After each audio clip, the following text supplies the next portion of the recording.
നമുക്കേതായാലും ഇനി വണ്ടി ഒന്ന് ഓടിച്ചു നോക്കാം. ഈ വണ്ടി ഞാൻ ഒത്തിരി ഓടിച്ചില്ല ഗൈസ്. നേരെ ഷോറൂമിൽ നിന്ന് ഇറക്കിയിട്ട് ഒന്ന് മോഡിഫൈ ചെയ്തു. അയ്യോ ഓ ഗൈസ്, ഭാഗ്യത്തിനൊന്നും പറ്റിയില്ല.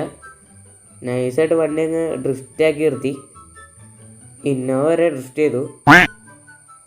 ഇവിടെ ആണെങ്കിൽ നമ്മുടെ സിറ്റി കൂടെ കുറേ ഫോർച്യൂണറും ലെജൻഡറും ഒക്കെ പോകുന്നുണ്ട് കേട്ടോ ഗൈസ്. പക്ഷേ ഇന്നോവയൊന്നും ആരുടെയും അധികം ഇല്ല ഗൈസ്. ഇവിടെ ചെറുതായിട്ട് പണി വാളിയുണ്ട്. എനിക്ക് ഇവിടെ 2 സ്റ്റാർ 100 ലെവൽ കിട്ടി. ഇത് എങ്ങനെ കിട്ടിയെന്ന് എനിക്ക് മനസ്സിലാവുള്ളൂ ഗൈസ്. ഞാൻ ഒന്നും ചെയ്തില്ലോ. ഞാൻ ചെറുതായിട്ട് വണ്ടി മോഡിഫൈഡ് മാത്രമേ ചെയ്തുള്ളൂ. അതും ഞാൻ ഒത്തിരി ഓവറായിട്ടൊന്നും ചെയ്തില്ല. ജസ്റ്റ് കളറും മാറ്റി അലോയ്സും മാറ്റിയുള്ളൂ. അത് ഒത്തിരി തള്ളി നിൽക്കണ അലോയ്സ് പോലും ഇട്ടില്ല. എന്നിട്ട് വരെ എനിക്കിവിടെ 100 ലെവൽ കിട്ടിയിട്ടു ഗൈസ്.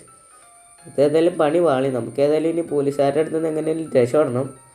ഇവന്മാരാണെങ്കിൽ നമ്മുടെ വണ്ടിയിലോട്ടൊന്ന് ഇടിക്കും. നമ്മുടെ വണ്ടിയാണെങ്കിൽ മൊത്തം പൊളിയും ചെയ്യാൻ നേരം. ഇതുണ്ടല്ലേ ഇവന്മാർക്ക് ഒരു